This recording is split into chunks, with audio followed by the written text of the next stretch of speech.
Dans le village d'Ébéni, où les montagnes caressent les cieux et où les rivières murmurent des secrets anciens, l'amour de Saka et Ogechi était un murmure interdit. Un murmure qui, s'il devenait un cri, pourrait ébranler les fondations mêmes de leur famille. Mais quand le cœur s'entête, les traditions vacillent, et le passé ressurgit avec des vérités aussi anciennes que la terre elle-même.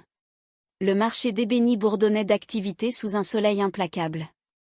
Les cris des vendeurs, l'odeur des épices et la chaleur suffocante formaient une symphonie quotidienne. Saka, un jeune paysan, observait silencieusement, son regard furtif cherchant quelque chose ou plutôt quelqu'un. C'est alors qu'il l'aperçut, Ogechi, la fille du riche marchand du village. Elle se tenait droite, entourée de servantes, le visage illuminé d'une beauté imposante et sereine. Un simple regard échangé suffit pour ébranler le cœur de Saka. Ce fut comme si le destin avait décidé, à cet instant, de les lier d'une manière que ni lui ni elle ne pouvaient comprendre. Pourtant, ils savaient tous deux que ce regard brisait une règle non écrite. Ogechi appartenait à un monde auquel Saka ne pourrait jamais aspirer, mais l'amour ignore souvent les frontières que les hommes dressent entre eux. Le lendemain, Saka se trouva à nouveau au marché, cette fois avec une raison bien précise. Il voulait revoir Ogechi. Mais approcher la fille d'un riche marchand, lui, un simple paysan, relevait de la folie. Toutefois, le cœur de Saka, enflammé par ce premier regard, ne connaissait pas la peur. Profitant d'un moment où elle se trouvait seule près des étals, il s'approcha timidement. « Mademoiselle Ogechi » murmura-t-il en baissant les yeux, « je voulais simplement vous saluer. » Elle leva les yeux vers lui, surprise mais aussi intriguée par son audace. « Saka, n'est-ce pas ?» demanda-t-elle doucement. Elle connaissait son nom, une simple paysanne savait qui il était. Mais derrière ces mots légers se cachait un pressentiment, ce moment n'était que le début d'une histoire bien plus dangereuse qu'il ne pouvait l'imaginer. Le vent chaud d'Ébéni portait avec lui des rumeurs. Dans les ruelles poussiéreuses, les femmes discutaient en chuchotant. « Tu as entendu ? Le fils du fermier Nso a osé parler à Ogechi, la fille d'Obina le riche marchand. » Le village tout entier semblait s'animer autour de cette nouvelle. Dans une société où chaque place est déterminée par la naissance, un tel geste était inconcevable. Les frères d'Ogechi, qui l'avaient observé de loin, fronçaient les sourcils.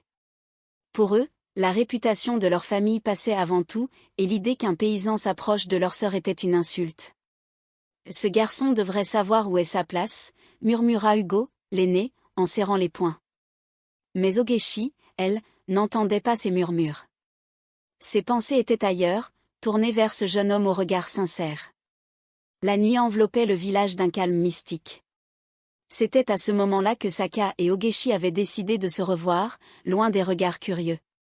Sous un grand baobab, symbole de sagesse et de mystère, ils se retrouvaient, dissimulés par l'ombre des branches.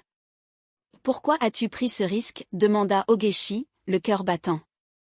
Elle savait que cette rencontre pouvait entraîner des conséquences terribles pour eux deux. Saka sourit doucement. « Parce que je ne pouvais pas faire autrement. » Le silence qui suivit était lourd de non-dits. Pour la première fois, Ogechi réalisa à quel point Saka représentait une rupture avec tout ce qu'elle avait connu. Mais dans ses yeux, elle voyait une vérité, ils étaient peut-être de mondes différents, mais quelque chose de plus grand les liait. Une vérité qu'aucun d'eux ne pouvait encore comprendre. Le père d'Ogechi, Obina, était un homme respecté dans le village. Ses richesses lui avaient ouvert toutes les portes, mais derrière son sourire bienveillant, il cachait un secret lourd, lié à un pacte ancien. Ce soir-là, après avoir entendu les rumeurs au sujet de sa fille, il convoqua son épouse dans leur grande demeure. « Ogechi devient imprudente » murmura Obina, ses yeux plissés de méfiance. « Elle ne doit pas s'approcher de ce garçon. » Sa voix trahissait une peur, non pas d'un simple déshonneur, mais de quelque chose de bien plus profond. « Tu sais ce que cela pourrait réveiller. » Sa femme hocha la tête, silencieuse. Elle aussi portait ce fardeau invisible. Il y avait des vérités qui ne pouvaient être dites, et Ogechi devait être protégé à tout prix. Mais protéger leur fille signifiait aussi lui cacher l'héritage sombre qui pesait sur leur famille. De son côté, Saka était agité. Chaque jour, son amour pour Ogechi grandissait, mais avec lui, un doute s'installait. Il connaissait la place des paysans dans la hiérarchie du village et savait que les obstacles à leur amour ne cesseraient de grandir. Un matin, alors qu'il travaillait dans les champs, il fut approché par Nduka, un vieil ami de la famille. « Saka, ne te leurre pas. Une fille comme Ogechi ne sera jamais à toi, déclara Nduka d'une voix grave. Leur monde est rempli de secrets que nous ne pouvons comprendre. Les paroles de l'homme résonnèrent en Saka. Et s'il avait raison? Mais au fond de lui, Saka sentait que son lien avec Ogechi était plus fort que les conventions. Il était prêt à affronter l'inconnu, même si cela signifiait sacrifier ce qu'il avait toujours cru être son avenir. Il savait qu'il ne s'agissait plus simplement d'amour, mais d'une lutte contre quelque chose de bien plus grand. Le soleil commençait à se coucher sur le village d'Ebeni, mais le cœur d'Ogechi était encore tourmenté. Elle se trouvait dans la cour de leur grande maison, face à sa mère, Adana, une femme respectée pour sa sagesse et son autorité. Le visage d'Adana était fermé, comme si elle portait sur ses épaules un lourd fardeau. « Ogechi, tu es jeune et tu ne comprends pas les conséquences de tes actions, » dit-elle d'une voix grave. « Ton union avec ce garçon est impossible. Tu dois penser à notre famille, à notre nom. » Ogechi baissa les yeux, mais sa voix ne trembla pas. « Mère, je l'aime. Pourquoi devrions-nous être séparés par des traditions qui nous enchaînent ?» Adana serra les poings. Ce que sa fille ignorait, c'était que ces traditions étaient liées à une ancienne promesse, un pacte silencieux fait par Obina pour garantir leur fortune. Elle savait qu'il était trop tard pour révéler ce secret, mais elle devait tout faire pour préserver l'équilibre du passé. Cette nuit-là, Ogechi se retrouva de nouveau sous le baobab où elle et Saka avaient pris l'habitude de se voir en cachette. Elle savait que ses sentiments devenaient plus forts, mais la pression de sa famille pesait lourdement sur ses épaules. Quand Saka arriva, elle le regarda avec des yeux embués de larmes. « Et Saka, je ne sais plus quoi faire, » dit-elle, la voix brisée par l'émotion. « Ma famille ne nous laissera jamais être ensemble. Il y a des choses que je ne comprends pas, mais je sens que tout est contre nous. » Saka prit sa main dans la sienne, son regard déterminé. « Ogechi, je me battrai pour toi. Peu importe ce que disent les traditions, peu importe ce que cela coûte, je ne t'abandonnerai jamais. » Les larmes coulèrent sur les joues d'Ogechi, mais dans le silence de la nuit, elle savait que leur amour les conduisait vers un chemin incertain. Un chemin où le sacrifice serait inévitable, mais où la vérité, une fois révélée, changerait à jamais leur destin. Cette nuit-là, Ogechi fit un rêve étrange. Elle se trouvait dans une forêt dense, où des voix mystérieuses murmuraient son nom. Des ombres dansaient autour d'elle, et une vieille femme, à moitié cachée par les broussailles, lui tendit la main. « Ne renonce pas à ton cœur, mais sois prête à affronter les vérités cachées, » chuchota la femme. Ogechi se réveilla en sursaut, le cœur battant. Qui était cette femme dans son rêve? Était-ce un avertissement ou une révélation? Elle sentait que ce rêve portait un message. Mais lequel? Le lendemain matin, encore perturbée, elle chercha des réponses auprès de Mamio Y, une guérisseuse du village réputée pour ses visions. « Les rêves sont des fenêtres vers l'invisible, » dit Mamio Y en l'écoutant attentivement. « Il y a un lien ancien qui te lie à ce garçon, un lien que même tes parents redoutent. » Ogechi quitta la guérisseuse, plus confuse que jamais. Les paroles de Mamio Y résonnaient en elle. Les secrets que sa famille cachait semblaient être la clé de tout. Pendant ce temps, Obina, le père d'Ogechi, rencontrait un vieil ami dans l'obscurité de la nuit.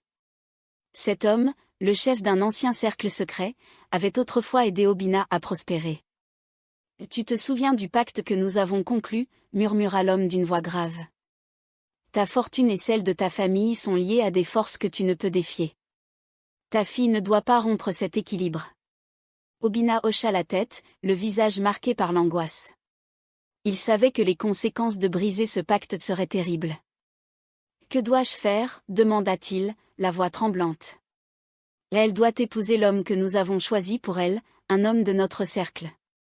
Si elle s'éloigne de ce chemin, le sort de ta famille est scellé. » Obina, accablé par le poids de ses erreurs passées, se rendit compte qu'il était pris au piège d'un accord qu'il ne pouvait plus contrôler. La destinée d'Ogechi était en jeu, et avec elle, l'avenir de tout ce qu'il avait construit. Les jours passaient, et les paroles de Mamio Y tourmentaient l'esprit d'Ogechi. Décidée à comprendre ce qui se cachait derrière les regards inquiets de ses parents et les murmures du village, elle fouilla dans la bibliothèque de son père, à la recherche d'anciens écrits. Au fond d'un coffre poussiéreux, elle trouva un journal aux pages jaunies. Ce journal appartenait à son grand-père, un homme dont on parlait peu dans sa famille. En parcourant les lignes, Ogechi découvrit l'existence d'un pacte scellé par son grand-père avec une société secrète. Ce pacte promettait richesse et prospérité en échange de l'allégeance des générations futures. Ses parents, liés par cet accord, avaient déjà tout planifié. Son mariage avec un homme issu de cette même société était censé préserver leur fortune et leur statut. Le cœur d'Ogechi s'alourdit. Elle comprenait désormais pourquoi son amour pour Saka était non seulement interdit, mais aussi dangereux. S'ils poursuivaient leur chemin ensemble, ils défieraient non seulement leur famille, mais aussi des forces bien plus puissantes. Pourtant, l'idée de renoncer à Saka lui était insupportable. Pendant ce temps, Saka sentait que quelque chose changeait. Ogechi devenait de plus en plus distante, comme si elle était rongée par un secret qu'elle ne pouvait partager. Un soir, alors qu'ils se retrouvaient sous leur baobab, Saka confronta Ogechi. « Tu es différente, dit-il, son regard rempli d'inquiétude. « Qu'est-ce que tu me caches ?» Ogechi baissa les yeux, le cœur serré. Elle voulait lui dire la vérité, mais savait que cela les mettrait tous deux en danger. « Il y a des choses que je viens d'apprendre, des choses qui pourraient détruire nos vies. » Elle prit une profonde inspiration, les larmes aux yeux, ajouta, « Si nous continuons, Saka, ce ne sera plus seulement nos familles que nous devrons affronter. Ce sera bien pire. » Saka serra doucement sa main, le regard déterminé. « Peu importe ce que c'est, je suis prêt. Nous sommes ensemble dans cette bataille, Ogechi. » Le dilemme d'Ogechi n'avait jamais été aussi cruel. Devait-elle tout révéler à Saka et l'entraîner dans un combat qui pourrait détruire leur avenir? Ou devait-elle sacrifier leur amour pour le protéger des forces invisibles qui les menaçaient? Cette nuit-là, Ogechi se tenait seul sous le grand baobab, les bras serrés contre elle. Le silence de la nuit semblait peser sur ses épaules, comme le poids du choix qu'elle devait faire. Elle savait que Saka était prêt à se battre pour leur amour, mais la vérité qu'elle avait découverte l'effrayait plus que tout. Lorsque Saka arriva, elle ne put retenir ses larmes. « Je dois te protéger, Saka. Ce que ma famille cache, ce n'est pas qu'une question d'argent ou de statut. Il y a quelque chose de plus sombre, quelque chose qui pourrait nous détruire tous les deux. » Saka, toujours aussi déterminée, essuya doucement ses larmes.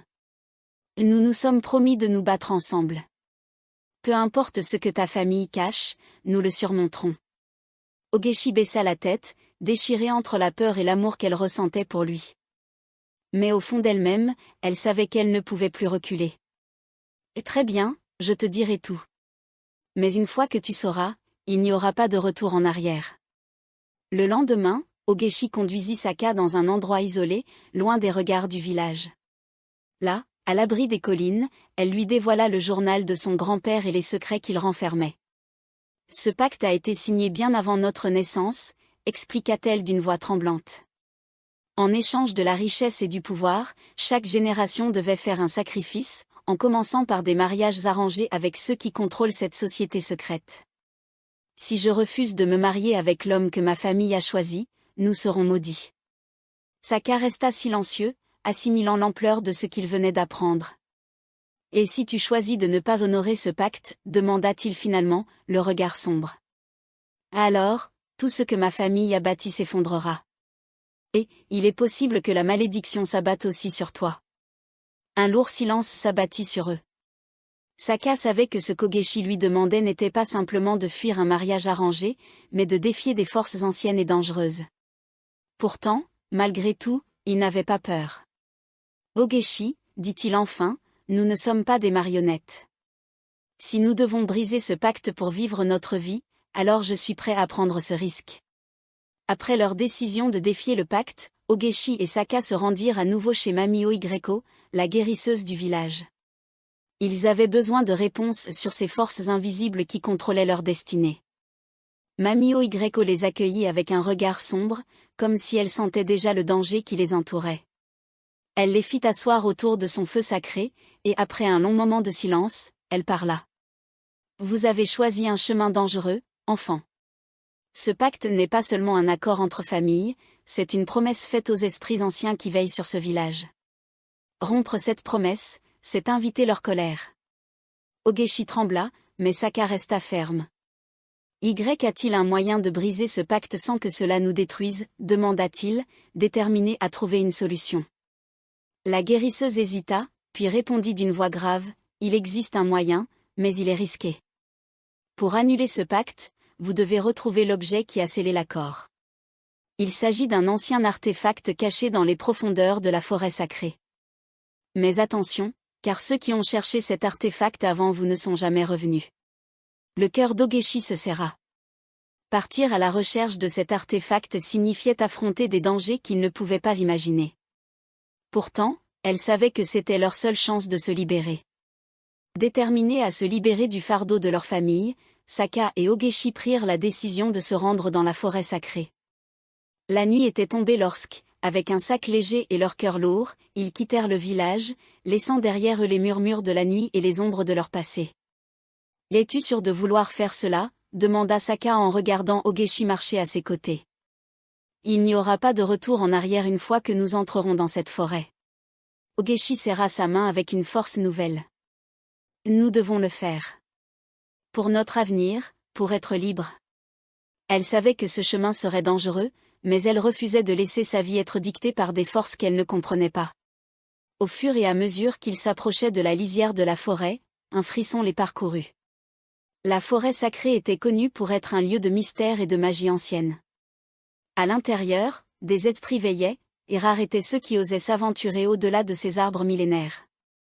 Ils se tenaient désormais à l'entrée de la forêt, prêts à entrer dans l'inconnu, le cœur battant mais plein d'espoir. Leur quête pour briser le pacte venait de commencer, et ils savaient que chaque pas les rapprochait un peu plus du point de non-retour. L'obscurité enveloppait la forêt sacrée, et à chaque pas, Saka et Ogeshi sentaient le poids des regards invisibles qui les observaient. Le silence était presque assourdissant, rompu seulement par le bruissement des feuilles et les craquements sous leurs pieds. Plus ils s'enfonçaient dans la forêt, plus la végétation devenait dense, étouffante. « Es-tu sûr que c'est le bon chemin ?» demanda Saka en scrutant les environs, ses sens en alerte. Ogeshi hocha la tête. « Mami Oyko m'a dit de suivre les étoiles. Elles nous guideront vers la clairière où l'artefact est caché. » Mais les étoiles disparaissaient peu à peu derrière les arbres immenses et tordus. Des ombres semblaient bouger dans l'obscurité, se faufilant autour d'eux, comme des esprits veillant sur leur territoire. Chaque souffle devant apportait un murmure, des voix lointaines qui les avertissaient. Saka serra plus fort la main d'Ogeshi. « Et n'écoute pas ces voix.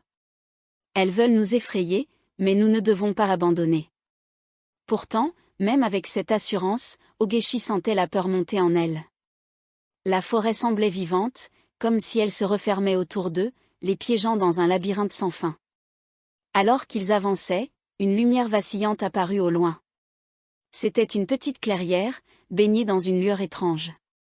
Le cœur battant, ils s'approchèrent prudemment, sachant qu'ils étaient près de leur but. Au centre de la clairière, un objet ancien reposait sur un autel de pierre. L'artefact. Un bracelet en ivoire finement sculpté, dont l'éclat semblait surnaturel. Mais avant qu'ils ne puissent s'en emparer, une silhouette émergea des ténèbres.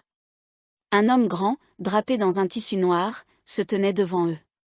Son visage était masqué, et ses yeux brillaient d'une lueur rouge inquiétante. « Qui ose profaner cet endroit sacré ?» demanda-t-il d'une voix profonde et grave. Saka se plaça instinctivement devant Ogeshi, le regard déterminé. « Nous sommes venus briser un pacte injuste. Ce bracelet maintient nos familles enchaînées à une promesse qui n'aurait jamais dû être faite. » Le gardien resta silencieux un moment, ses yeux fixant Saka et Ogeshi. Puis, il parla de nouveau, « Ce bracelet est plus qu'un simple symbole. Il contient la volonté des esprits qui protègent cet endroit. Si vous le prenez, vous devrez être prêt à en subir les conséquences. » Ogeshi, le cœur battant, s'avança d'un pas, « Nous sommes prêts à affronter ce qui nous attend. Nous voulons être libres. » Le gardien les observa un instant, puis il s'éloigna lentement, laissant le chemin libre vers l'artefact. Mais ces derniers mots résonnèrent dans l'air, « Sachez que les esprits réclament toujours un prix. » Avec une détermination renouvelée, Ogeshi s'avança vers l'autel, son regard fixé sur le bracelet en ivoire. L'artefact brillait intensément, comme s'il savait qu'il était l'objet de leur quête. Sokka, sentant la tension dans l'air, lui prit doucement la main. « Es-tu prête, Ogeshi ?» demanda-t-il, sa voix pleine de préoccupation. « Une fois que nous l'aurons, il n'y aura pas de retour en arrière. » « Oui, » répondit-elle, bien que des doutes commençaient à s'insinuer dans son esprit. Elle savait que cet acte allait provoquer une réaction des esprits ancestraux. Mais la pensée de vivre dans une cage de tradition l'effrayait encore plus. Ogeshi tendit la main pour saisir le bracelet. Dès que ses doigts touchèrent le bracelet, une décharge d'énergie traversa son corps, l'emplissant d'une chaleur brûlante. Mais cette sensation fut bientôt remplacée par une froideur glaçante. L'air autour d'eux se mit à vibrer, et une tempête de vent s'éleva, balayant la clairière. « Qu'avez-vous fait » hurla le gardien, sa silhouette se dessinant à nouveau dans le tourbillon.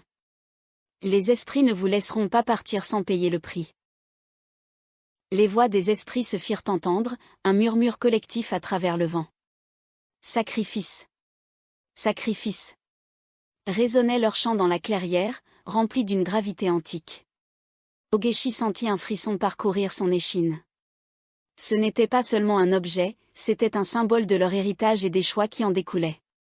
Sokka, tenant Ogeshi par la taille, murmura « Nous avons fait cela pour notre amour, pour notre liberté. Nous ne nous laisserons pas intimider. » Soudain, le gardien s'approcha, tendant la main vers eux. « Vous avez libéré un pouvoir ancien. Maintenant, vous devez choisir un sacrifice pour restaurer l'équilibre. Un sacrifice de sang, un sacrifice d'amour, ou un sacrifice de vie. Quel prix êtes-vous prêt à payer ?» Ogeshi se tourna vers Sokka, le cœur lourd. Elle ne pouvait envisager de perdre Sokka, mais le poids de leur choix pesait sur elle. « Je suis prête à me sacrifier, si cela signifie te sauver et libérer nos familles. »« Non » s'écria Sokka, horrifié. « Je ne te laisserai pas faire cela. Nous pouvons trouver une autre solution. » Il n'y a pas d'autre chemin, Sokka. Je préfère sacrifier ma vie que de vivre sous le poids de ce pacte. La clairière vibrante de pouvoir semblait se figer à l'instant où Ogeshi annonça son intention de se sacrifier. Le gardien, stoïque, observait chaque mouvement, tandis que les voix des esprits murmuraient autour d'eux. La décision d'Ogeshi déstabilisa Sokka, mais il savait qu'il devait agir rapidement. « Attends, Ogeshi » cria-t-il, sa voix résonnant avec une urgence désespérée. Si nous avons le pouvoir de briser ce pacte, alors il doit aussi y avoir un moyen de le faire sans que tu aies à payer ce prix. Mais Ogeshi, la détermination gravée sur son visage, secoua la tête. Parfois, il faut se sacrifier pour protéger ceux que l'on aime, Sokka. Ne fais pas de moi une lâche. À cet instant, une lumière éclatante émana du bracelet qu'elle tenait.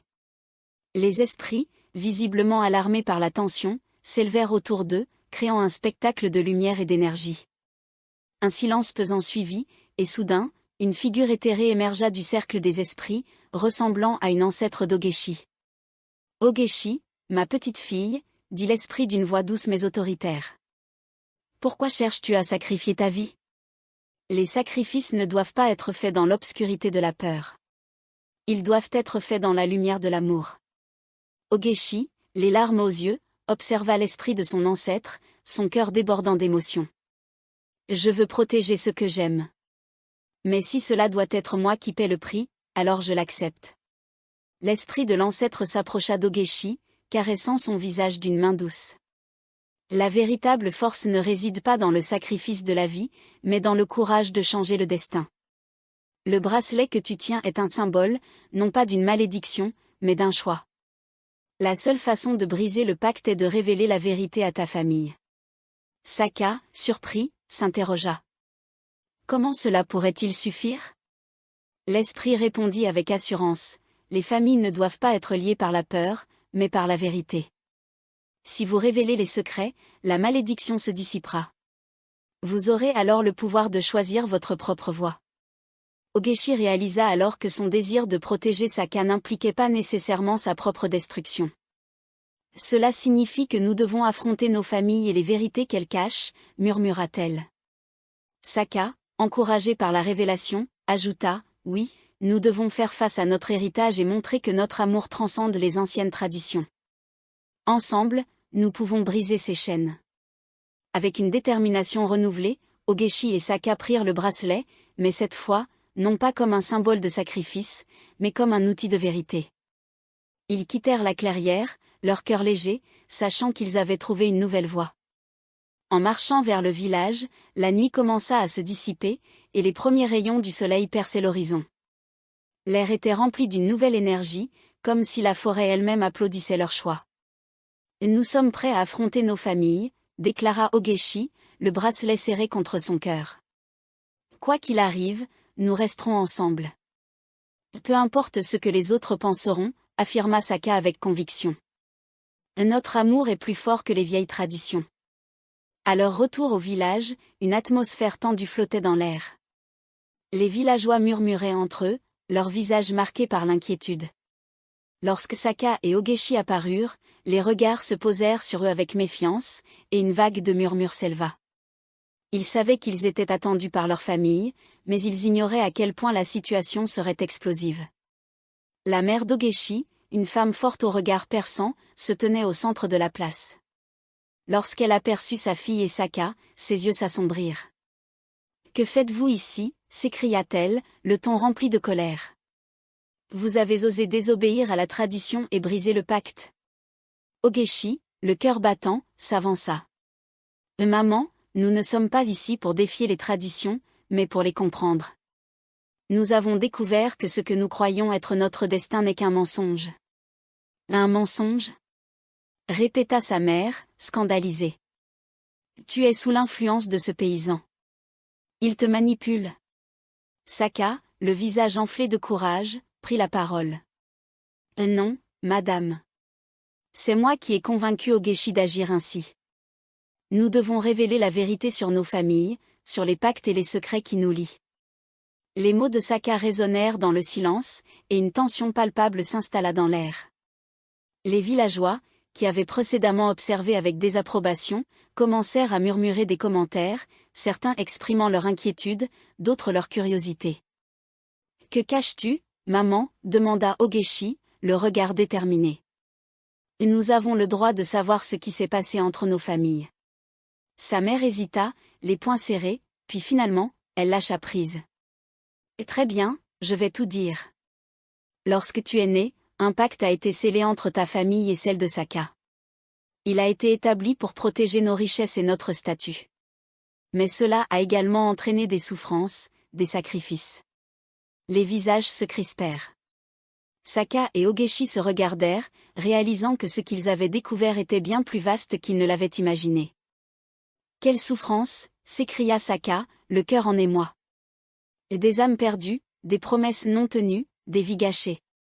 Beaucoup de jeunes du village ont été sacrifiés à ce pacte, dans l'espoir de maintenir l'harmonie. » La voix de la mère d'Ogechi trembla, révélant une vulnérabilité inattendue. Les révélations de la mère d'Ogechi frappèrent le village comme un coup de tonnerre. Les murmures devinrent des cris d'indignation et de chagrin. Les villageois commencèrent à réaliser les conséquences des choix de leurs ancêtres, des choix qui les avaient liés à des traditions qu'ils n'avaient jamais vraiment comprises. « Nous avons le pouvoir de changer cela », déclara Saka, prenant Ogechi par la main. « Si nous unissons nos forces et faisons face à ces traditions, nous pouvons briser le cycle de souffrance. » Un vieil homme du village, sage et respecté, s'avança. « Ce que Saka dit est vrai. Nos ancêtres nous ont laissé un héritage de peur. Il est temps d'écrire notre propre histoire. » Encouragés par cette voix sage, d'autres villageois commencèrent à s'exprimer, partageant leurs histoires de douleur et de sacrifice. Les jeunes qui avaient été élevés dans la peur de la tradition prenaient enfin la parole, s'unissant pour demander un changement. Le mouvement de changement s'accéléra, et Ogechi, Saka, et les jeunes du village s'unirent pour revendiquer leur droit à une vie libre. Ils se réunirent sous le grand baobab, symbole de force et de résistance, pour planifier leur action. « Nous devons convaincre nos parents que l'amour et l'unité sont plus forts que la peur et les traditions, » proposa Ogechi, sa voix forte et déterminée.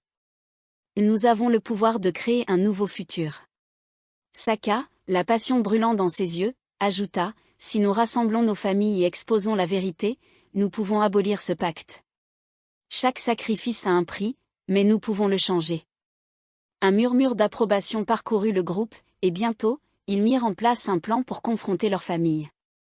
Ils avaient compris que la force de leur amour pouvait les sauver, mais qu'elle pouvait aussi rassembler le village contre l'injustice. Le jour de la confrontation arriva.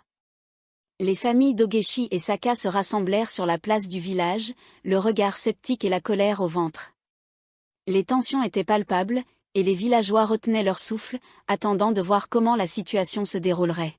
« Pourquoi êtes-vous ici » s'exclama la mère d'Ogechi, le visage enflammé de rage. « Vous vous opposez à notre héritage, à notre dignité. »« Maman » commença Ogechi, le cœur battant, il est temps de voir la vérité en face. Ce que nous avons cru être un héritage de fierté n'est qu'un fardeau. Nous sommes ici pour briser ces chaînes, non pas pour nous rebeller contre vous, mais pour nous libérer ensemble. Les murmures de désapprobation se firent entendre, mais Saka prit la parole. Écoutez-nous. Nos ancêtres ont fait des choix qui ont causé souffrance et sacrifices inutiles. Chaque famille ici a perdu quelque chose à cause de ce pacte. Mais nous avons le pouvoir de le changer. Les visages se crispèrent alors que les mots de Saka résonnaient dans l'assemblée. Les mères, les pères, et les aînés échangèrent des regards inquiets.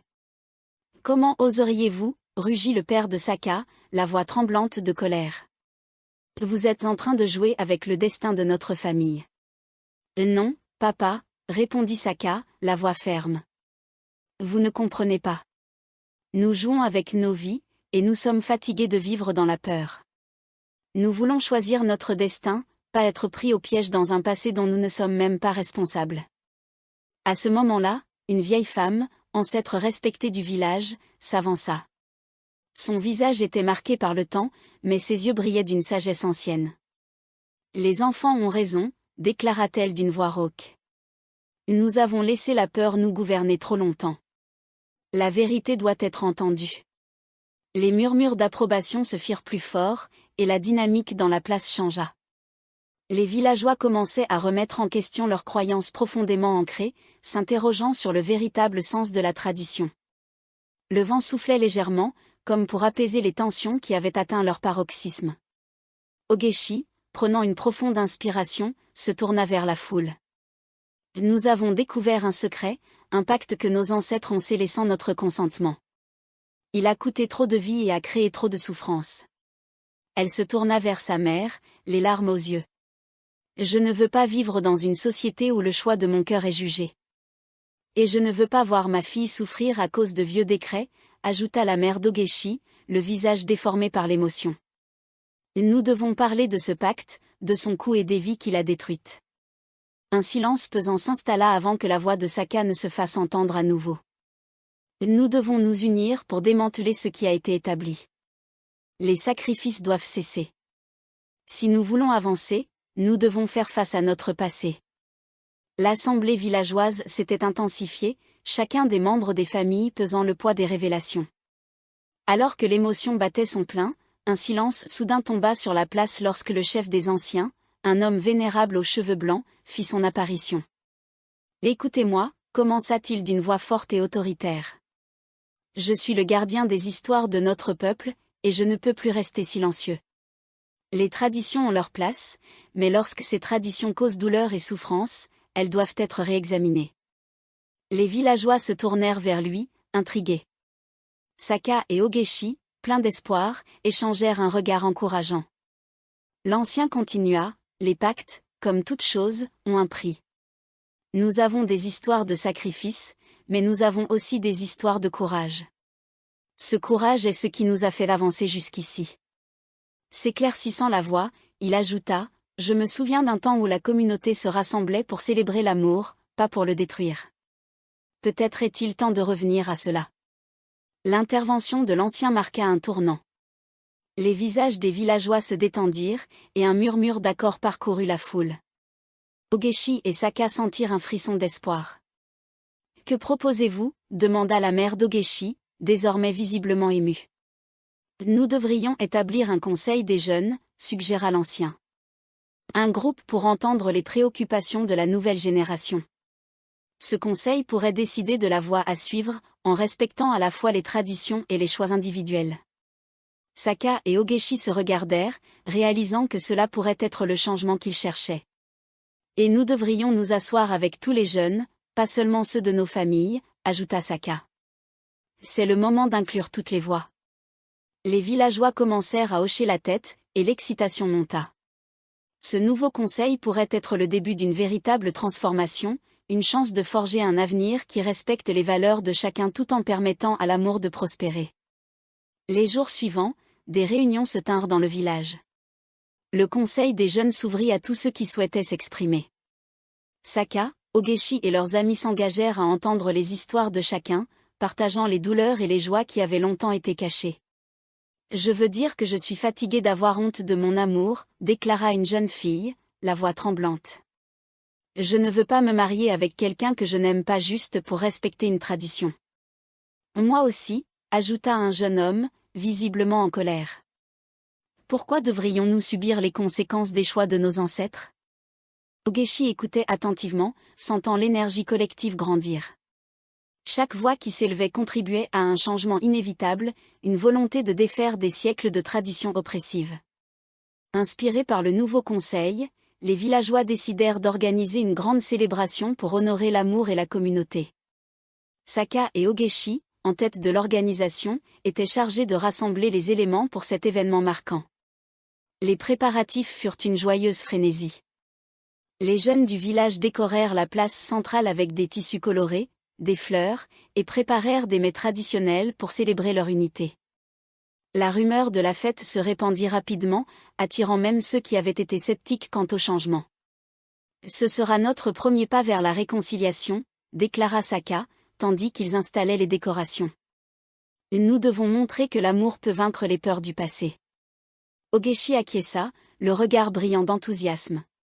Et ce sera aussi un moyen de montrer à nos familles que nous sommes unis. Nous avons besoin de leur soutien. La nuit de la célébration arriva. Les villageois, vêtus de leurs plus beaux habits traditionnels, se rassemblèrent sur la place. La musique résonnait, et l'atmosphère était chargée d'énergie et d'excitation. Les rires et les chants s'élevaient dans l'air comme un souffle de renouveau. « Regardez !» s'écria un jeune homme, pointant vers le ciel. Les étoiles scintillaient plus que d'habitude, comme si le ciel lui-même était en fête. Les visages des villageois brillaient d'un mélange de bonheur et d'espoir. Saka et Ogechi se tenaient au centre de la foule, la main dans la main, le cœur battant de joie. Ce soir, nous célébrons l'amour et la communauté, annonça Saka. Nous affirmons notre droit de choisir notre destin, libre des chaînes du passé. Alors que la fête battait son plein, des murmures de mécontentement se firent entendre. Un groupe de villageois, fidèles aux anciennes traditions, observaient la célébration avec une lueur de défi dans leurs yeux. Ils ne voyaient pas cette union des cœurs comme une force de changement, mais comme une menace à l'ordre établi. Ce n'est pas un rassemblement pour célébrer l'amour, murmura l'un d'eux, un homme dont le visage était marqué par l'amertume. C'est une trahison à notre héritage. Ces enfants ne réalisent pas ce qu'ils risquent, répondit une femme âgée, sa voix pleine de dédain. Ils jouent avec le feu. Ils se regroupèrent, déterminés à s'opposer à ce qu'ils considéraient comme une rébellion. L'esprit de résistance grandissait, et ils planifièrent une confrontation avec Saka et Ogechi pour mettre un terme à ce qu'ils jugeaient une déviation des valeurs ancestrales. La fête s'intensifiait, et les villageois dansaient et riaient, absorbés par la joie collective. Soudain, la musique s'arrêta lorsqu'un cri perça l'air. Les anciens, armés de torchets, s'avancèrent vers la scène, leurs visages fermés comme des murs de pierre. « Arrêtez cette folie !» hurla l'homme en colère. « Vous déshonorez nos ancêtres et détruisez ce que nous avons bâti. L'amour que vous prônez est une illusion. » Leurs cris créèrent une onde de choc dans la foule. Les rires se turent et les visages se tournèrent vers les perturbateurs, le doute s'installant lentement. Saka, ébranlé mais déterminé, s'avança. « Nous ne déshonorons pas nos ancêtres », s'écria-t-il. « Nous honorons leur mémoire en choisissant de vivre librement, en mettant fin aux souffrances inutiles. » Le vieux chef des anciens, le visage grave, se leva. « La tradition a été notre guide pendant des siècles. Croyez-vous vraiment que votre amour puisse briser ce que nos ancêtres ont construit ? » « Oui », affirma Ogechi, la voix claire et puissante. « Nous croyons que l'amour est plus fort que la peur. Nous croyons que chacun a le droit de choisir son chemin, même si cela signifie défier les règles. Le murmure de désapprobation qui suivit résonna comme un coup de tonnerre. Les jeunes du village, ceux qui avaient soutenu Ogechi et Saka, se levèrent en signe de solidarité. « Nous sommes ici pour revendiquer notre droit », déclara une jeune fille du conseil, les yeux brillants de détermination. « Si nous ne pouvons pas aimer qui nous voulons, sommes-nous vraiment libres ?» Les tensions montèrent, chaque camp prônant sa vérité. Mais dans ce duel d'idées, une chose était claire, la lutte pour le cœur du village ne faisait que commencer. La confrontation dura des heures, les discours passionnés se heurtant aux cris de la tradition. La nuit avançait, mais les villageois restèrent sur place, captivés par le débat qui faisait rage. Ogechi observa les visages autour d'elle, réalisant que leur passion touchait même ceux qui avaient autrefois été fermés à l'idée de changement. Les arguments se mêlaient à la peur, à la douleur, et à l'espoir, créant une atmosphère d'incertitude. Finalement, le vieux chef des anciens, épuisé par la confrontation, proposa une solution. Organisons un conseil pour discuter de cette question en profondeur. Donnons-nous une chance de nous écouter, de comprendre les craintes de chacun. Les jeunes et les anciens acquiescèrent, même si les rancœurs persistaient. Ogechi et Saka savaient que ce conseil pourrait être une opportunité pour faire entendre leur voix, mais ils comprenaient aussi qu'il pourrait être la scène d'un autre combat. Le jour du conseil arriva. Les villageois se rassemblèrent sous le grand baobab, où tant de décisions avaient été prises. L'atmosphère était tendue, chacun conscient des enjeux. Les premiers à prendre la parole furent les anciens. Ils exprimèrent leurs craintes face à un avenir incertain, où l'amour pourrait devenir un instrument de division plutôt qu'unificateur. « Nous avons toujours été guidés par nos traditions », dit l'un d'eux, la voix pleine de nostalgie. « Qu'adviendra-t-il de notre identité si nous cédons aux désirs des jeunes ?» Puis, ce fut au tour des jeunes de répondre. Ogechi, Saka, et leurs alliés se levèrent, prêts à défendre leurs convictions. Ogechi prit la parole en premier. « Nous ne demandons pas à abandonner notre culture, » expliqua-t-elle avec passion. « Nous demandons à la transformer, à l'adapter à notre temps. Nous avons le droit de choisir qui nous aimons sans être jugés par le passé. » Les mots d'Ogechi résonnèrent dans le cœur de nombreux villageois. La peur et la résistance commençaient à céder la place à une ouverture. Au fur et à mesure que le conseil avançait, les tensions diminuèrent. Les villageois commencèrent à envisager la possibilité d'une nouvelle réalité. Les anciens réalisèrent qu'ils ne pouvaient ignorer la voix des jeunes, tout comme les jeunes comprirent l'importance de respecter le passé. « Peut-être devrions-nous envisager un compromis », proposa un ancien, sa voix tremblante mais pleine de sagesse. « Ce que nous avons bâti a sa valeur, mais les temps changent. Nous pouvons apprendre des deux côtés. » Les discussions continuèrent, et finalement, un accord commença à prendre forme. Une nouvelle tradition serait créée, respectant à la fois les valeurs ancestrales et la liberté d'amour. Le cœur battant, Saka et Ogechi réalisèrent que leur lutte n'avait pas été vaine. Leurs efforts avaient ouvert la porte à un changement qui pourrait durer.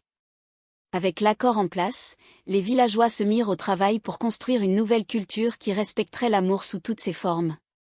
Les jeunes prirent les devants, proposant des festivals pour célébrer la diversité et l'amour. Saka et Ogechi étaient ravis de voir la transformation. Leur amour, qui avait été si longtemps caché, devenait le symbole d'un avenir meilleur. Les jours se transformèrent en semaines, et les festivités se multiplièrent. Les rituels qui avaient autrefois été source de douleur se changèrent en célébration d'unité. Le village, autrefois divisé, était désormais un exemple d'amour et de compréhension.